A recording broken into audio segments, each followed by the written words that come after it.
If to God you have been true, fair and bright the home in glory,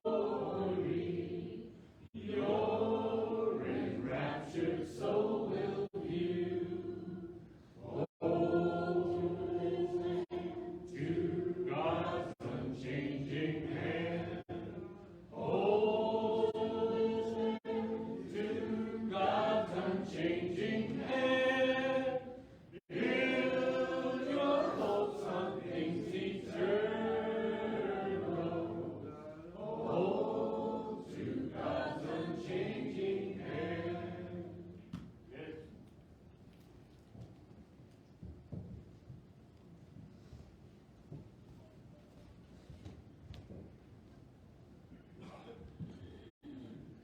Good morning. Good morning.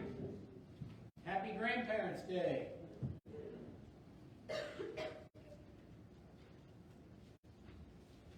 We will be doing a short presentation after the sermon for our grandparents, so be excited. Look forward to that. Scripture reading for today comes from Ruth, chapter 4, verses 16 and 17. Then Naomi took the child and laid him in her lap and became his nurse. The neighbor woman gave him a name, saying, "A son has been born to Naomi." So they named him Obed.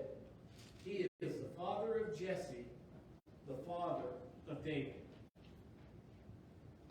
What makes a grandparent? Well, having grandkids, right? That makes you a grandparent. Is it having candy, having cookies? Always having a tissue when the kids need it? I mean, grandparents often hold a very special place in the heart of a grandchild. Many grandchildren have many great memories of time spent with their grandparents. In the Old Testament times, several generations usually lived together in the same household. So the role of the grandparent was amplified. The grandparent was around usually more than what they are today. But today, being Grandparents' Day, we want to celebrate that. But the Bible doesn't say a lot about grandparents, but it does speak of the wisdom of those who are, shall I say, older. And that's what we want to look at today. First of all, grandparents have hope. Parents hope to become grandparents. I don't think I've ever heard someone who had children say, "I sure hope my children don't have children." They always say, "I hope I have one just you have one just like you." That's what they always say, right? They want the kids to experience what they experience as parents. But they want to become grandparents because grandparents are special. In Psalm 128, the psalmist speaks of the blessings of the faithful. And when we have grandchildren, there's things we can pass down to them. And as grandparents, we have that responsibility, of course. You know, it speaks of being prosperous. It speaks of the wife being fruitful, the sons being strong. But the psalm concludes in Psalm 128, verse 26, "And may you live to see your children's children." See, being a grandparent is special because your role has changed from being a parent. Grandparents hope that their grandchildren are faithful. They want to pass their faith on. You know, as faithful grandparents, we want to see our children, of course, we also want to see our grandchildren share the faith that we have. Understand the importance of this relationship that we have with God. We hope we can set the proper example that our grandchildren may be blessed. sometimes that's a struggle. We worry. We wonder, are we being the example we should be? Are we doing enough to lead our grandchildren? The psalmist says in Psalm 103 and verse 17, but from everlasting to everlasting, the Lord's love is with those who fear him, and his righteousness with their children's children. And so, in a way, we pass our faith down to our grandchildren. They witness the faith that we have, and they see that. And that doesn't necessarily mean they're going to share our faith. We sure hope they do. But they're going to see that, and it's going to leave a mark on them. They're going to remember that. They're going to remember the way that we lived, the way that we spoke, the way that we treated people. They're going to remember the righteousness that we got from God. And that's something we need to really work on and think about, the example that we are. Because we're going to impress different people, or we're going to leave impressions on them, I should say. But really, nobody is more important than the impression we leave on our family. Because they know us the best. They know who we are. Grandparents hope to leave something for their grandchildren. As we mentioned earlier, it may just be an example of faith. Something that their grandchildren can build their own faith on. Maybe it's an heirloom. Maybe it is an inheritance. But certainly, grandparents want to see something that they can pass on, no matter what, if it's physical or spiritual or whatever. They want something for their grandchildren to remember them by, to remember the kind of person they were, to remember that the life that they lived. Proverbs chapter 13 and verse 22 says, a good man leaves an inheritance for his children's children. Think about what that means. I mean, yeah, people hear inheritance and they think, yeah, we're going to get rich. But it doesn't necessarily mean that. I mean, inherit the faith. Inherit their scriptural knowledge. There is things that can be passed on that are more valuable than, say, silver and gold. Things that you can use in life. Secondly, grandparents have wisdom. Life experience brings wisdom. Now, I know kids, they don't always think adults are the smartest. They don't always think adults have all the answers, and adults don't always have all the answers.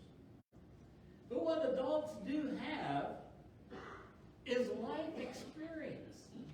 You see, children often forget that their parents and grandparents were young people too. It always blows my mind to hear a teenager, or even our own when they were teenagers, say, you just don't understand what it's like to be a teenager. Really? I wasn't born 40 years old. I know what it's like to be a teenager. I know what peer pressure is. I know what it's like to do something embarrassing in school and have everybody laugh at you. I know that. But if you wait long enough, it's going to happen to somebody else. And you're off the hook. See, life experience brings wisdom. And even as adults, we have to respect and understand the older generation. Because life experiences, if we learn from other people's life experiences, can save us a lot of headaches along the way. I mean, how many times have you instructed your children, they come to you with a question or a desire, and you tell them, really not a good idea. You really shouldn't do that. I had this option once, and I made that decision, and have regretted it ever since. Yeah, but you're old. And then they make the decision. Causes them a headache. If they just learned.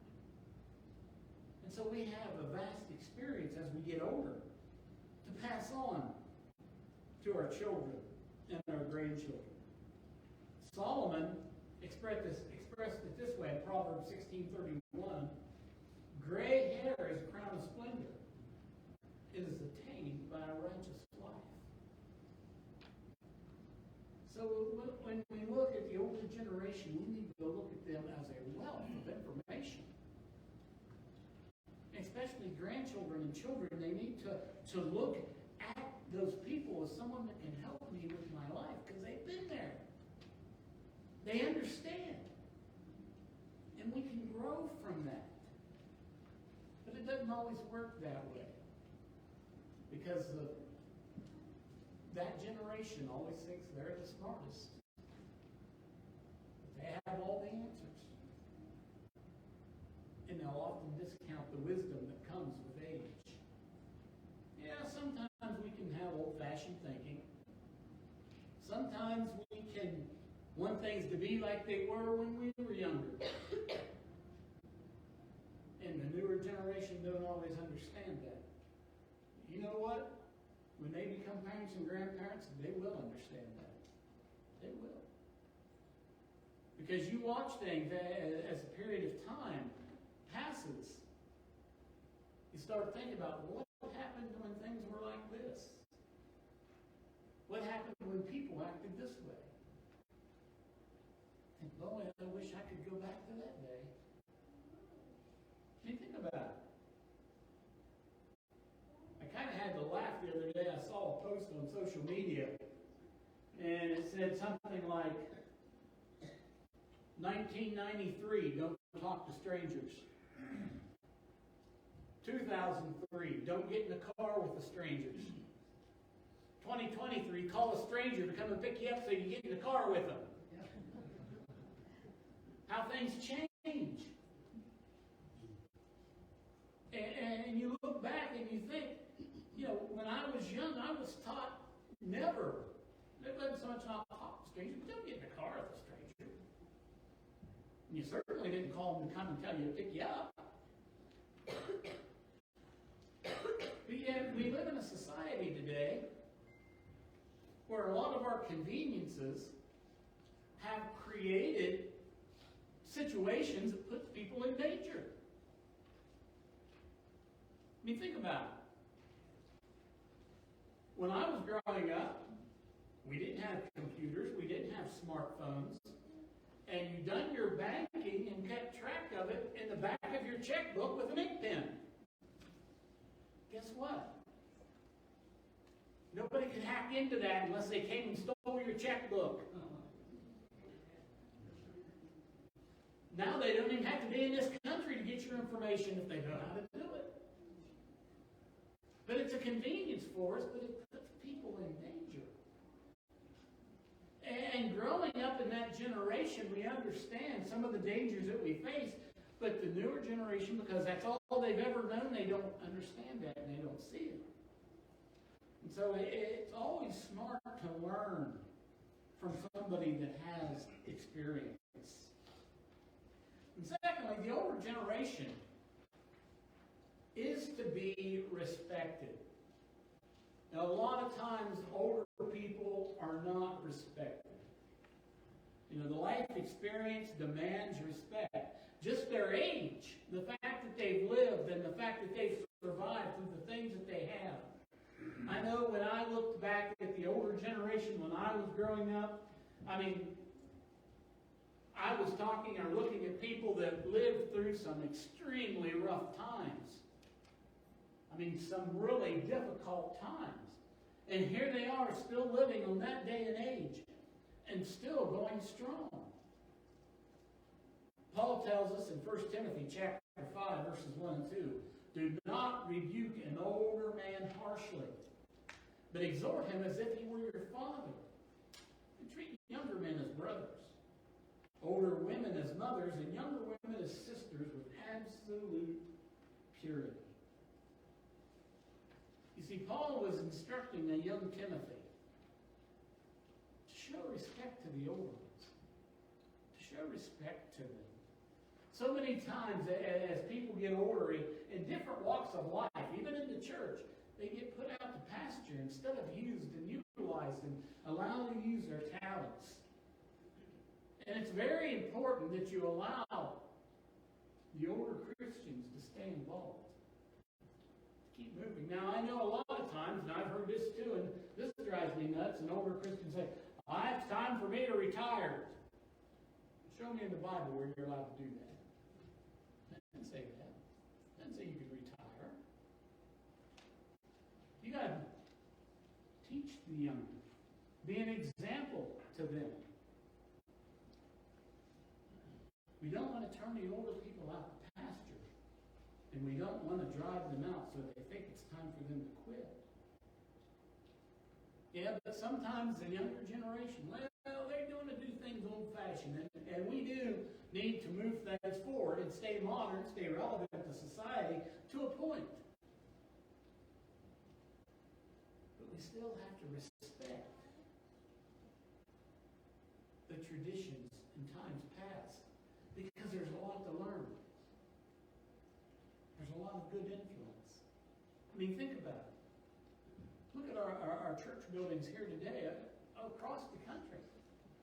About everywhere you go, you hear people say, 30, 40 years ago, we were 250 people. So, well, what happened to them? Well, they don't know. But guess who was in charge at that 40, 50 years ago?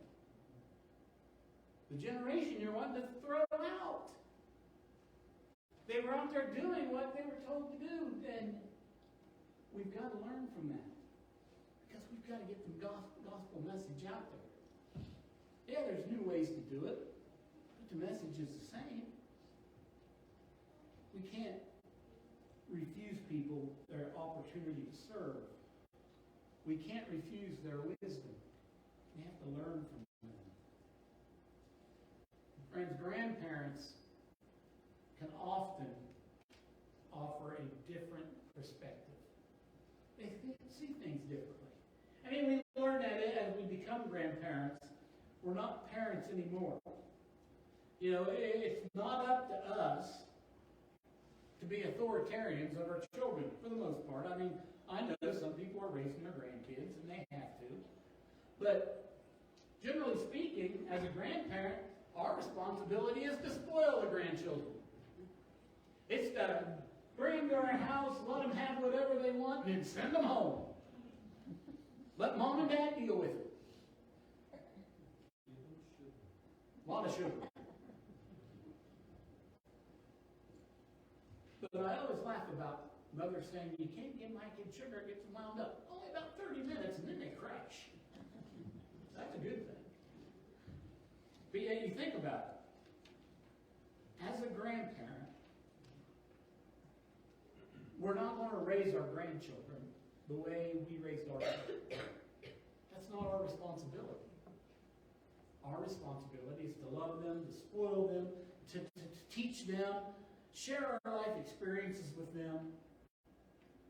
And because grandparents are a generation removed from their grandchildren, they can often see things through a different set of eyes.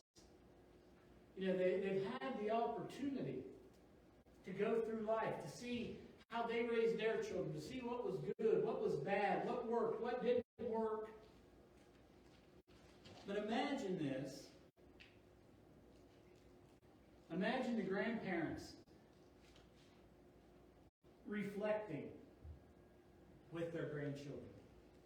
And think about it in light of Joshua chapter 4 and verse 6.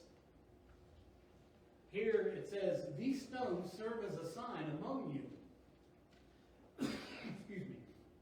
In the future, when your children ask you, what do these stones mean?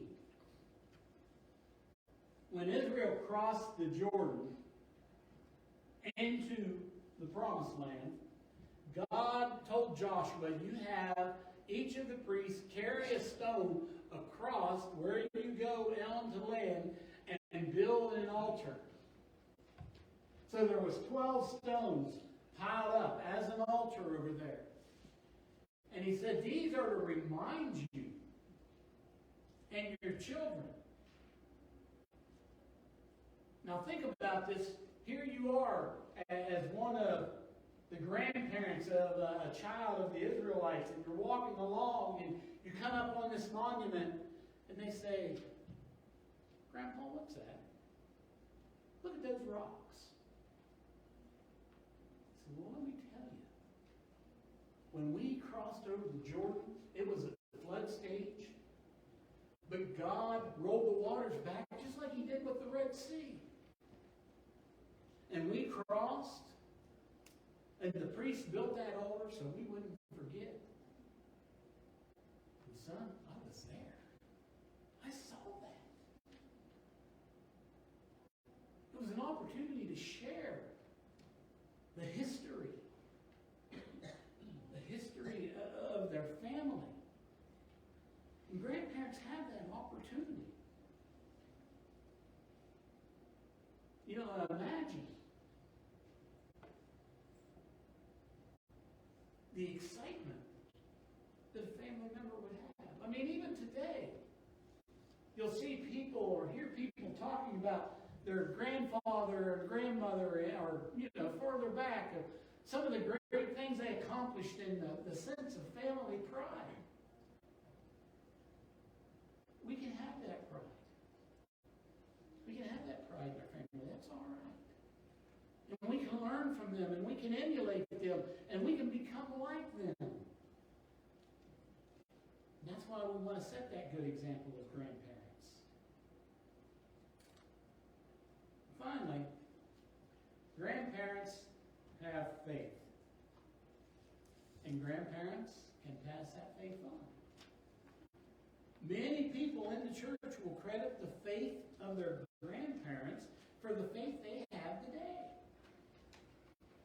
Not that they have the faith of their grandparents' faith, or the same as they have their grandparents' faith, what I'm trying to say. It's their own faith, but it's based on what they witnessed in their grandparents.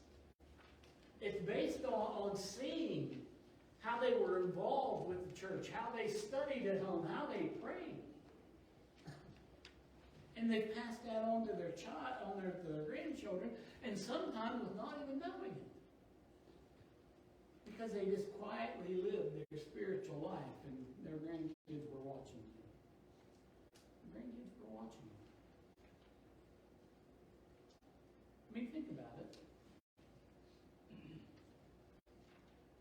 When we as grandparents play the role as not an authoritarian, but the one who spoils them, they're going to watch us. They're going to want to be with us. They're going to want to be around us.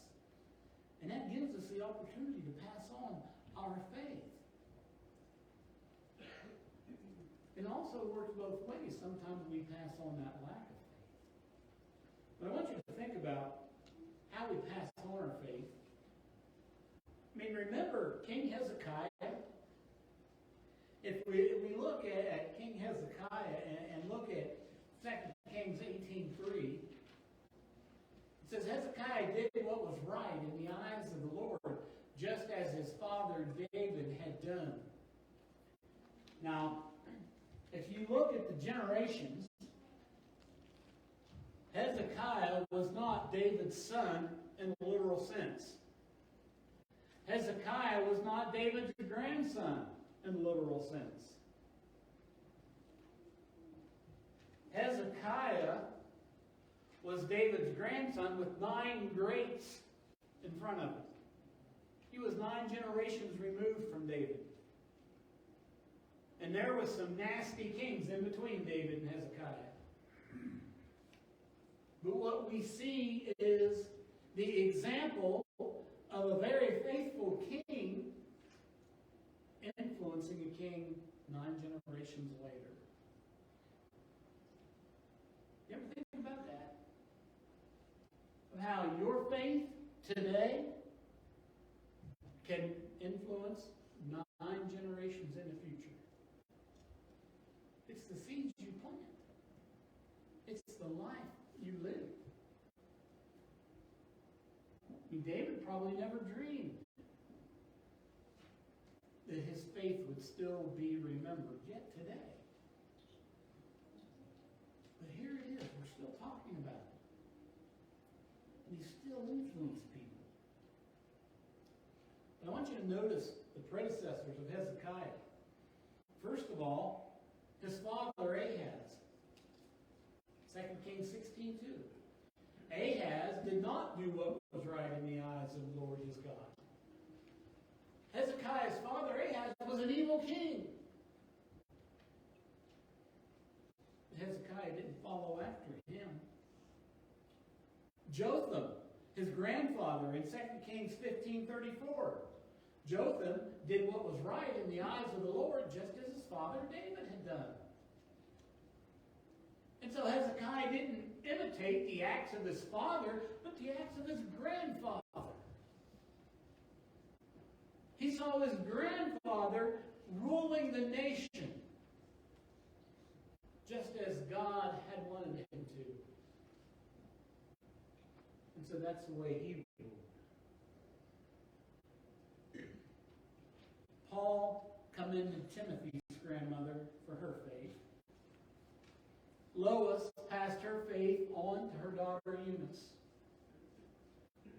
Together they raised Timothy to be a good Christian man.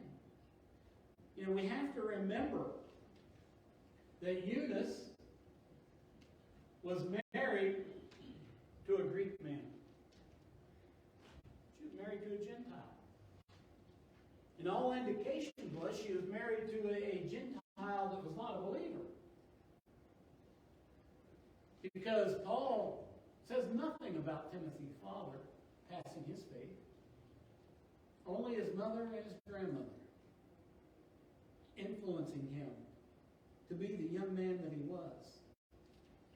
2 Timothy 1:5, Paul says, I have been reminded of your sincere faith which first lived in your grandmother Lois and in your mother Eunice. And I am persuaded now lives in you also. That's how important our influence is to the generations to come. It's how important grandparents are to their grandchildren. And grandparents are special. And they have a special love for their grandchildren. I think every grandparent in here can testify to that. Our grandparents teach us, they have hope in us, and they pass on their faith.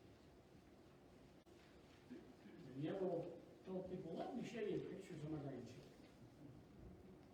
Let me show you. I'm proud of them. You know, we don't always get to spend all the time with as grandparents with our grandchildren we'd like. But the time that we do have is precious. And so we got to treasure it whenever we can. And hopefully our grandchildren treasure that time as well. Understanding how limited that time may be.